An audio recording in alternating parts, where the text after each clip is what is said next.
नमस्कार दोस्तों, स्वागत है मेरे YouTube channel it's my world में। मैं आज आपके सामने एक टॉपिक लेके आया हूँ, operation blue star. Operation blue star क्यों किया गया था? क्योंकि भारत के अंदर, पंजाब राज्य के अंदर सिखों ने अलग राष्ट्र बनाने की मांग की थी। तो इसमें कुछ सिख होते हैं जो अलग राष्ट्र की मांग करते हैं। तो उसमें मुख्य चीज़ ये थी कि वो अपनी फॉरेन पॉलिसी, डिफेंस एवं करेंसी सब कुछ अपना अलग हो और हमें अलग राष्ट्र का दर्जा मिले। ठीक है, तो वो इस पंजाब को खालिस्तान बनाने की मांग को जोड़ देते हैं यहाँ पे। तो ये मांग वहाँ पे छोटे पैमाने पर शुरुआत होती है, बड़े पैमाने पर तो नहीं, तो लेकिन छोटे पैमाने पर जरूर शुरुआत होती है। तो इसमें पंजाब को भाषा के आधार पर 1 नवंबर 1996 को बांट दिया जाता है और चंडीगढ़ को लेकर हरियाणा और पंजाब की लड़ी हुई। लेकिन अभी तक बात यहाँ तक रुकी नहीं। हरमिंदर साहिब महाराजा रणजीत सिंह ने सोने की परत चढ़ाई थी, तो बाद में वो स्वर्ण मंदिर हो गया था। हरमिंदर साहिब जो सिखों का सबसे पवित्र स्थल है, जिसे आज हम स्वर्ण मंदिर के नाम से जानते हैं, तो उस पर महाराजा रणजीत सिंह ने सोने की परत चढ़ाई थी, इसीलिए इसका नाम स्वर्ण मंदिर पड़ा है। अब सिख 2 प्रकार के होते हैं। पहला तो एक तो होता है सिकाई और एक दूसरे होते हैं निरंकारी। सिकाई जो होते हैं, सिकाई का मानना है कि 10 गुरु के बाद कोई गुरु नहीं होता है। जो वो 10 गुरु थे वही हमारे गुरु है, इसके बाद में कोई दूसरा गुरु नहीं है। अब दूसरा होता है कि निरंकारी। अब इसमें कोई भी जीवित इंसान जो होते हैं गुरु बन सकता है, ये इनका निरंकारी का मानना था। अब ये मेनली ये 2 लोग ही होते हैं, ये 2 समुदाय होते हैं सिख के अंदर। जैसे ये मुस्लिम के अंदर होता है ये शिया सुन्नी, इसी प्रकार ये सिख के अंदर भी ये सिकाई और निरंकारी होते हैं। अब इसमें ये इनके जो 2 गुरु होते हैं, गुरु गोविंद सिंह और गुरु ग्रंथ साहब, इसको लेके इसी बीच आनंदपुर साहिब में एक रेजोल्यूशन पास होता है।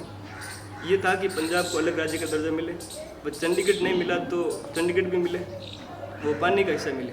ठीक है, और 1975 के बाद पंजाब में अकाली दल की सरकार बनती है। वो 1980 में कांग्रेस की सरकार होती है। तो उस टाइम एक ज्ञानी झैल सिंह नाम के जो नेता होते हैं, उन्होंने संजय गांधी को जाके बोलते हैं कि भाई पंजाब के अंदर है ना, कांग्रेस की जो पकड़ है वो कमज़ोर है, तो एक ऐसे आदमी को यहाँ पे लाए जो अपने पंजाब की पकड़ को मजबूत कर सके। तो निरंकारी और सिख समुदाय के बीच जो विरोध झड़प होती है, तो इसमें एक जनरल सिंह भिंडरावाला जो होता है, जो कांग्रेस के बड़े नेता थे। कांग्रेस ने इनकी जनरल सिंह भिंडरावाला को आर्थिक मदद की, जो पैसे वगैरह कुछ उनको दिए थे। ठीक है, तो इसी मदद से उन्होंने हथियार खरीदना शुरू कर दिया था। अभी ऑपरेशन ब्लू स्टार की शुरुआत यहीं से होती है कि भाई इन्होंने वो जो पैसे उनको जो मिले थे, जो कांग्रेस को तैयार करने में, और आर्थिक मदद भी की थी और राजनीतिक मदद भी उन्होंने की थी। तो 1980 के चुनावों में कांग्रेस की जीत होती है। अब सेंट्रल और राज्य दोनों के अंदर कांग्रेस वापस आती है। ठीक है, तो निरंकारी समुदाय और भिंडरावाले के समर्थक आपस में भिड़ जाते हैं। भिंडरावाले के 10 लोग मारे जाते हैं। इसके बाद भिंडरावाले को गुस्सा आता है, वह निरंकारी समुदाय के संत श्री गुरबचन सिंह को गोली मार दी जाती है। अब यहाँ पे ये गुरबचन सिंह को गोली मारना, और यहाँ से अपन इसकी नींव मान सकते हैं कि भाई इसकी ऑपरेशन ब्लू स्टार की जो नींव है, और सिख समुदाय में विरोध झड़प होती है, तो इसकी यहाँ पे नींव रख दी जाती है। तो पुलिस ने मामला दर्ज कर लिया, जिसमें ज़्यादातर लोग भिंडरावाले के समर्थक थे। अब इसका जो मुख्य आरोपी था रणजीत सिंह, इन्होंने बाद में सरेंडर कर दिया था।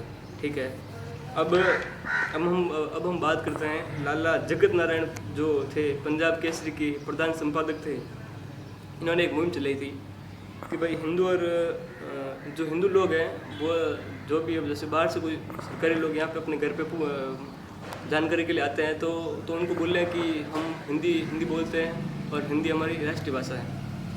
तो इससे हिंदू और सिखों के बीच में दूरी आ जाती है, क्योंकि लाला जगत नारायण जो थे वो हिंदी को बढ़ावा देना चाहते थे। ठीक है, तो 1981 में लाला जगत नारायण का कत्ल कर दिया जाता है। इस कत्ल के पीछे भिंडरावाला के समर्थकों का हाथ है, ऐसा वो मानते हैं। तो भिंडरावाला जो होता है, वो जनरल भिंडरावाला जो होता है, तो उनकी गिरफ्तारी की मांग होती है। जब सरकार पर दबाव पड़ता है तो गिरफ्तार किया जाता है। लेकिन बाद में जब देश के गृह मंत्री लोकसभा के अंदर ये बोलते हैं कि भिंडरावाला के खिलाफ कोई सबूत नहीं होने के कारण इसको छोड़ दिया जाता है। इसको छोड़ना यहाँ पे सबसे बड़ी भूल थी ऑपरेशन ब्लू स्टार के लिए। यहीं से पूरा इसका खाका तैयार होता है एवं सबूत नहीं मिलने पर बाद में छोड़ देते हैं, ठीक है। लेकिन तब तक भिंडरावाले ने कांग्रेस से दूरी बना ली थी, मतलब अकालियों से हाथ मिला देता। अकाली दल थे जो पंजाब के अंदर एवं धर्मरक्षक मोर्चा था, तो उससे वो हाथ मिला लेता है, ठीक है। तो अब ये सरकार पर आनंदपुर साहिब रेजोल्यूशन को लेकर अपनी मांगे शुरुआत करते हैं।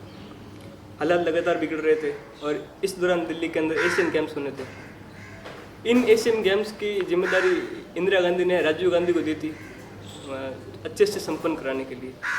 इस बीच कोई भी वो दंगा फसाद कुछ भी नहीं चाहती थी, ठीक है। लेकिन इस दौरान बात कुछ अलग होती है। अकाली दल ने धमकी दी कि यदि उनकी मांग नहीं मानी गई तो वो दिल्ली के अंदर आके प्रदर्शन करेंगे एवं सिखों का पूरा जत्था दिल्ली पहुंचेगा। हरियाणा पंजाब बॉर्डर को सील कर दिया जाता है। ऑपरेशन ब्लू स्टार की शुरुआत यहीं से होती है कि भाई वो सील करते हैं, तो सील करते हैं तो सिखों की सब चेकिंग होती है। वहाँ पे चेकिंग होती है तो वहाँ पे बहुत सारी मतलब गलतियाँ होती हैं कि बहुत सारी मतलब जुल्म की खबरें आती है। सिखों के साथ अलग तरह का ट्रीट किया जाता है। तो वहाँ पे जो ये सिख कह रहे थे कि हम हिंदुस्तान में रहते हैं तो हमारे साथ अलग तरह का बिहेवियर क्यों किया जाता है। तो ये मतलब बात थी कि यहाँ पे सिखों के सम्मान को ठेस पहुँच रहा था। तो नौजवान साथी, सभी नौजवान साथी पंजाब के जो जितने कितने भी थे वो भिंडरावाला से जुड़ते गए और देखते देखते भिंडरावाला बहुत लोकप्रिय हो गया। अब दूसरी बात यहाँ पे आती है कि भाई जिस जगह पर उसका दफ्तर था उसको अब स्वर्ण मंदिर के अंदर अकाल तख्त था, वहाँ पे शिफ्ट कर दिया गया था। तो जो अकाल तख्त होता है वो तख्त किसको कहते हैं कि पवित्र स्थान को कहता है तख्त, ठीक है। अब यहाँ पे खटास इतनी बढ़ती गई कि हरियाणा बॉर्डर पर गलत व्यवहार, एशियन गेम्स को लेकर हिंदू सिखों के बीच में दरार पड़ी। तो रात को बसों में उतार कर चुन कर हिंदुओं को गोली मारी जाती वहाँ पे, और देश में इसका असर पड़ने लगा। इसके पीछे मंशा ये थी कि हिंदू पंजाब को छोड़कर चले जाएं और जो पंजाबी जो दूसरे राज्य में रह रहे थे वो वापस पंजाब में आ जाएं। ये इसकी मंशा थी पीछे। ये बात दिल्ली तक पहुंची और अब जब वहाँ पे पंजाब में कांग्रेस की सरकार थी तो इंदिरा गांधी ने वहाँ पे दरबारा सिंह जो वहाँ पे मुख्यमंत्री थे उनको तुरंत प्रभाव से हटा दिया गया था और वहाँ पे राष्ट्रपति शासन लगा दिया, मतलब केंद्र के हाथ में शासन आ गया पूरा। अब ये जो पंजाब के मुख्यमंत्री थे दरबारा सिंह, जो भिंडरावाले को गिरफ्तार करने के समर्थन में थे, तो इसलिए शायद यही हो सकता है कि उनको हटाने के पीछे यही कारण हो सकता है। अब डीआईजी अवतार सिंह अटवाल थे जो गोल्डन टेम्पल के अंदर जाते हैं, उनके हाथ में प्रसाद था। सीढ़ी पर उतरते समय उनके गोलियों की बौछार होती है, वो मारे जाते हैं। भिंडरावाले के समर्थन ने अगर धमकी दी कि अगर इनकी लाश यहाँ से अगर ले गए कहीं और दूसरी जगह तो उनको भी गोलियों से भून दिया जाएगा, मतलब ये लाश यहीं पे पड़ी रहेगी। तो और तो सबकी हालत और ख़राब हो गई क्योंकि सब भिंडरावाले से सब लोग जो होते हैं वो बहुत मतलब डरते हैं। तो यहाँ पे किसी की हिम्मत नहीं होती है, पंजाब पुलिस और किसी की भी हिम्मत नहीं होती है कि वो स्वर्ण मंदिर में जाके उसकी वहाँ पे डीआईजी की लाश को लेके वापस आए वहाँ से। एवं 1985 में चुनाव होने थे। ज्ञानी जेल सिंह को 1982 के अंदर राष्ट्रपति बनाते हैं इंदिरा गांधी जी। तो इसके पीछे यही उद्देश्य था कि भाई कांग्रेस जो है वो सिखों के साथ खड़ी है। तो तभी तो इनको ज्ञानी जेल सिंह को राष्ट्रपति बनाते हैं। अब सरकार ने भाई है ना पीवी नरसिम्हा राव को भेजा कि अकालियों के साथ बात करने के लिए। तो अकालियों के साथ वो बात करने के लिए स्वर्ण मंदिर गए। अकाल तख्त जो वहाँ पे सिखों का जो जहाँ पे वो भिंडरावाला और उनके समर्थक थे, तो उनसे वो बात करने के लिए गए।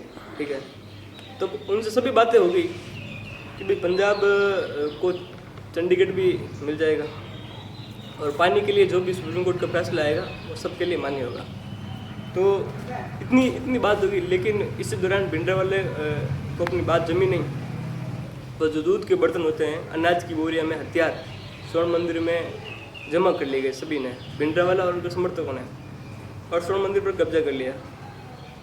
और इसी दौरान कुछ बातें होती हैं, कुछ बातें जो वो मीडिया के सामने रखता है कि हम सरेंडर कभी नहीं करेंगे, चाहे कुछ भी हो जाए, हम सरेंडर कभी नहीं करेंगे, चाहे फौज आ जाए, चाहे कुछ भी, चाहे CRP आए, चाहे BSF आए, हम कुछ भी नहीं करेंगे। तो इंदिरा गांधी ने फैसला लिया। 30 मई 1984 की आधी रात को अमृतसर के आसपास पहली बार फौज को देखा गया था। वहाँ पर पहले से ही CRPF, BSF और पंजाब पुलिस थी। फिर आर्मी आ गई। तो 1 जून 1984 को कर्फ्यू लगा दिया जाता है। 2 जून 1984 को रात 9 बजे तक 70,000 सैनिक अमृतसर और पंजाब में फैल जाते हैं। 2 जून 1984 को इंदिरा गांधी ने दूरदर्शन पर लाइव आके ये अपील की थी, वह ऐलान किया कि अब पंजाब से आतंकवाद ख़त्म करने का टाइम आ गया है, समय आ गया है। तो 3 जून 1984 को अमृतसर के सारे फ़ोन के कनेक्शन काट दिए जाते हैं। वो मीडिया और विदेशी लोगों को बाहर निकाल दिया जाता है, जैसे कि जम्मू कश्मीर में किया गया था कि जब धारा 370-35A को हटाया था, तो वहाँ पे सभी कुछ कर्फ्यू लगा दिया गया और सभी को बाहर निकाल दिया, और सभी जो बाहरी थे विदेशी लोग, उनको भी अपने स्थान पर वापस भेज दिया गया था। अब ट्रेन और बस के रूट को जब बंद कर दिया जाता है, जब ये सब होता है तो ये ट्रेन और बस के रूट को बंद कर दिया जाता है, और पाकिस्तान से जो अटारी बॉर्डर है उनको भी बंद कर दिया जाता है और सील कर देते हैं, पूरा सील कर देते हैं। और पूरी फौज जो है वो गोल्डन टेम्पल के चारों ओर फैल जाती है। और भिंडरावाले के करीबी लोग जो थे, अमरीक सिंह और जनरल साहब सिंह, जो भिंडरावाले की सोच का समर्थन करते हैं। और जनरल साहब सिंह के बारे में ये भी बता दूं कि वो फौज के अंदर बड़े अफसर थे, उनको सब पता था कि हम मतलब रणनीति कैसे बनाते हैं वहाँ पे फौज के अंदर। सेना ने अमृतसर को अपने कब्जे में ले लिया। ये लोग कोई ऑपरेशन नहीं कर रहे थे, मतलब अभी तक कोई आधिकारिक ऑपरेशन का ऐलान नहीं हुआ था।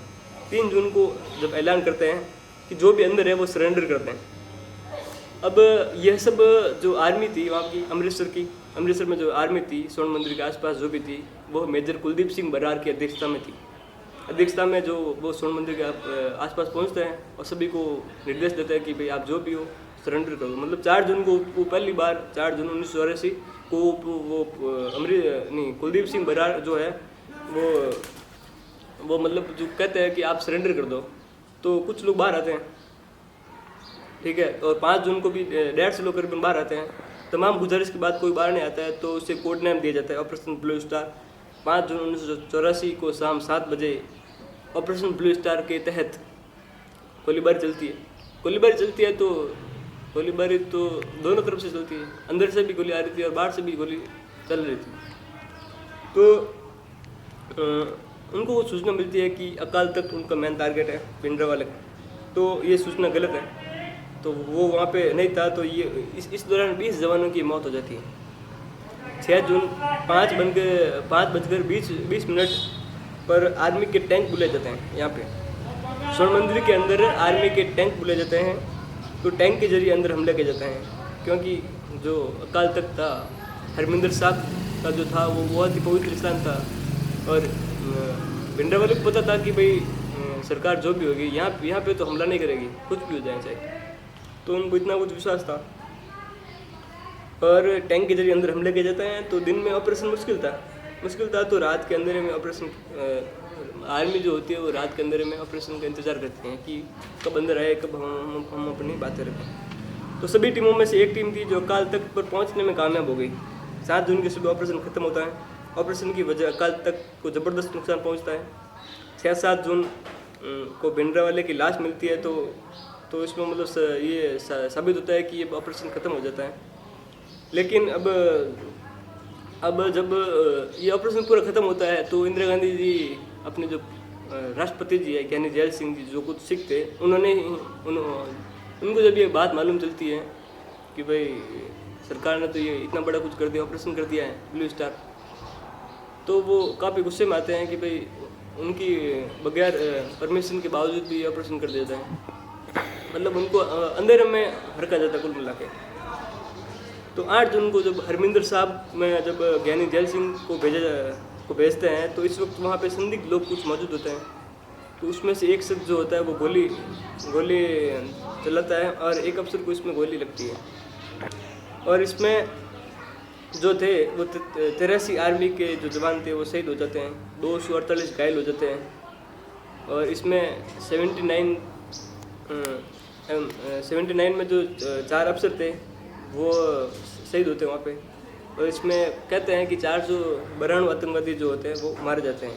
अब पहली बार इतिहास के अंदर पहली बार ये घटना हुई कि भाई 3 दिन तक पूजा पाठ नहीं होता वहाँ पे इतिहास के अंदर, स्वर्ण मंदिर के अंदर 3 दिन तक पूजा पाठ नहीं होता है।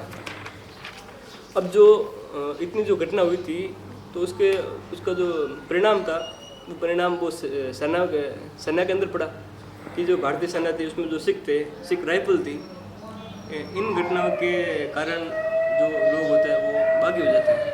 अजीब मामला था कि केंद्र सरकार की ओर से स्वर्ण मंदिर अकाल तक को वापस बनाया जाएगा, लेकिन हाँ ये बात होती है कि एक इंदिरा गांधी सरकार कहती है कि हम आपके अकाल तक को वापस बढ़ाएंगे, लेकिन अकाली दल ने जो उस समय जो था और धर्म रक्षक मोर्चा जो था उन्होंने सख्त मना कर दिया कि हम आपकी सहायता नहीं लेंगे। तो सिखों ने कहा कि हम ये स्वयं बनाएंगे वापस। 4 महीने बाद इसका खतरनाक चेहरा सामने आता है। इनके 2 अपने ही सैनिक सतवंत सिंह और बैन सिंह जो इंदिरा गांधी के पर्सनल सिक्योरिटी गार्ड थे, उन्होंने सरकारी निवास पे इसको इंदिरा गांधी जी को गोली मार देते हैं। तो उनकी मौत हो जाती है। देश भर के अंदर 1984 में सिख दंगे भड़कते हैं, ख़ास तौर से दिल्ली में और यूपी बिहार में 3000 से ज़्यादा सिख लोग मारे जाते हैं एवं इन काफियों के घर जला दिए जाते हैं। एवं इन सब के बीच ये 3 बातें मैं आपको बताता हूँ कि अगर ये सब होता, 3 बातें अगर इसमें अगर सरकार अलर्ट हो जाती तो ये ऑपरेशन ब्लू स्टार करने की नौबत नहीं आती। अगर सरकार पहले से कत्ल के आरोप में भिंडरवाले को जेल में डाल देती तो ऑपरेशन ब्लू स्टार नहीं होता। 3 महीने तक हथियार जमा होने के बावजूद भी हमारी सुरक्षा एजेंसियाँ सोती रहती हैं। ये सबसे बहुत ही मेजर पॉइंट। अगर सुरक्षा एजेंसी अपनी अलर्ट होती तो ऑपरेशन ब्लू स्टार करने की नौबत नहीं आती। पंजाब सरकार भिंडरवाले के खिलाफ कोई एक्शन नहीं लेती है, तो ये भी बहुत बड़ा मेन कारण है, क्योंकि वो उस समय कांग्रेस का था और उसका सपोर्टर था, तो इसलिए उनको छोड़ दिया कि भाई उनको नेगलेक्ट करता है कि भाई जो भी है हम देख लेंगे। तो साथियों, ये था आज का हमारा टॉपिक, ऑपरेशन ब्लू स्टार जो पंजाब के अंदर 1984 के अंदर हुआ था। तो इसमें सबसे बड़ी बात ये थी कि मतलब वहाँ पे इतनी लाशें मिली स्वर्ण मंदिर के अंदर, 1000 जो लाशें वहाँ पे मिली। तो वहाँ पे मतलब बहुत ही दुखद घटना ये। तो ये आज का टॉपिक था। धन्यवाद। शेयर करें इसको, लाइक करें और कमेंट जरूर करें।